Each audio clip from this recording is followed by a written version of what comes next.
Assalamualaikum warahmatullahi wabarakatuh. Yang saya hormati Ibu dosen pengampu mata kuliah metodologi penelitian hukum, yaitu Ibu Ika Atika SHI MH, dan teman-teman yang saya banggakan. Baik, perkenalkan, nama saya Melawati dengan NIM 22111137 dari kelas HKI 5D. Di sini saya akan menjelaskan poin-poin yang ada di dalam proposal skripsi yang saya buat. Baiklah, langsung saja.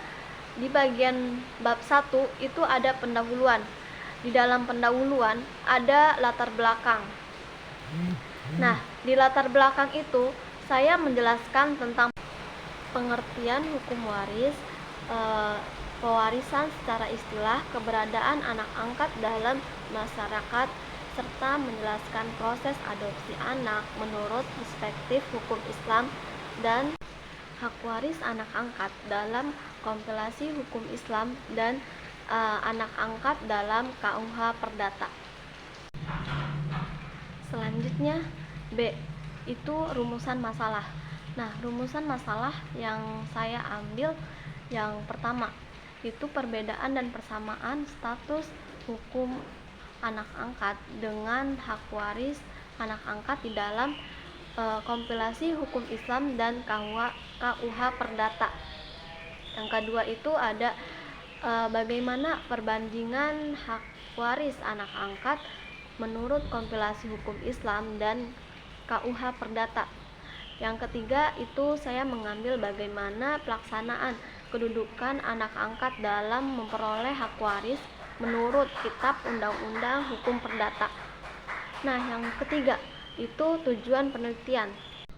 Tujuan penelitian dari proposal skripsi yang saya bikin adalah untuk mengetahui perbedaan dan persamaan status hukum anak angkat dan hak waris anak angkat dalam kompilasi hukum Islam dan KUH Perdata.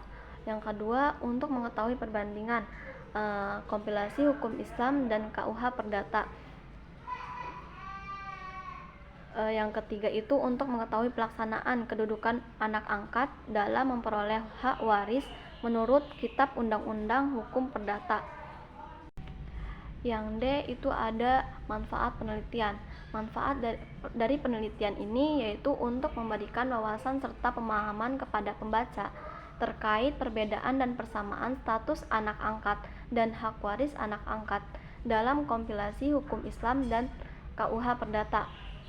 Yang kedua, penelitian ini memberikan manfaat dan masukan di bidang ilmu hukum terkait perbandingan hak waris anak angkat menurut kompilasi hukum Islam dan KUH Perdata.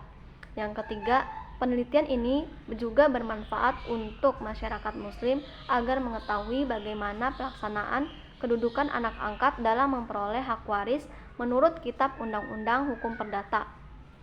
Yang keempat, penelitian ini juga dapat memberikan informasi kepada peneliti selanjutnya agar peneliti selanjutnya itu lebih memperdalam permasalahan terkait masalah ini.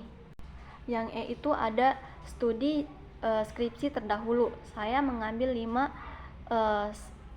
jurnal atau skripsi terdahulu terkait pembahasan yang saya bahas. Yang F itu metode penelitian. Metode penelitian yang saya ambil yaitu penelitian normatif.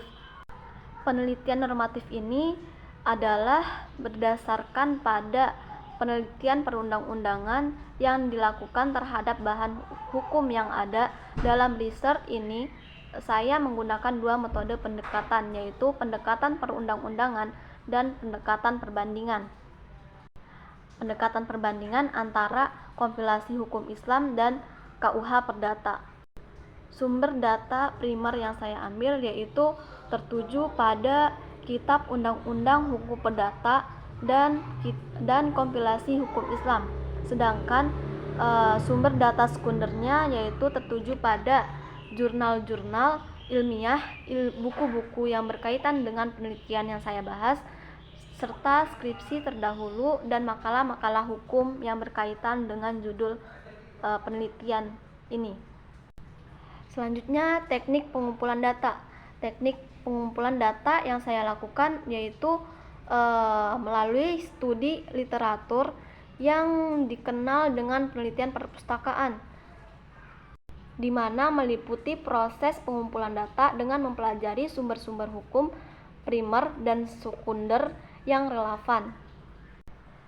Selanjutnya itu ada teknis analisis data yang saya lakukan, yaitu menggunakan pendekatan normatif dengan analisis deduktif yang dimulai dari data umum kemudian diambil kesimpulan khusus.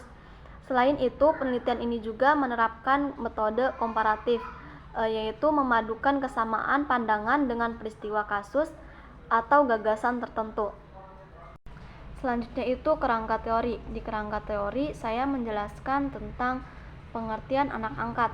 Anak angkat adalah seorang anak yang diangkat oleh orang tua angkat dan diperlakukan seperti anak kandung meskipun secara biologis tidak memiliki hubungan darah dengan mereka. Tetapi proses pemindahan anak ini meliputi tindakan hukum yang mengalihkan hak dan tanggung jawab perawatan, pendidikan, dan pemeliharaan anak dari orang tua kandung atau wali sah kepada orang tua angkat. Selanjutnya itu definisi anak angkat dalam kompilasi hukum Islam serta pengangkatan anak menurut KUHP Perdata. Baiklah, sekian penjelasan dari saya tentang proposal penelitian yang saya buat. Kurang lebihnya mohon maaf. Wassalamualaikum warahmatullahi wabarakatuh.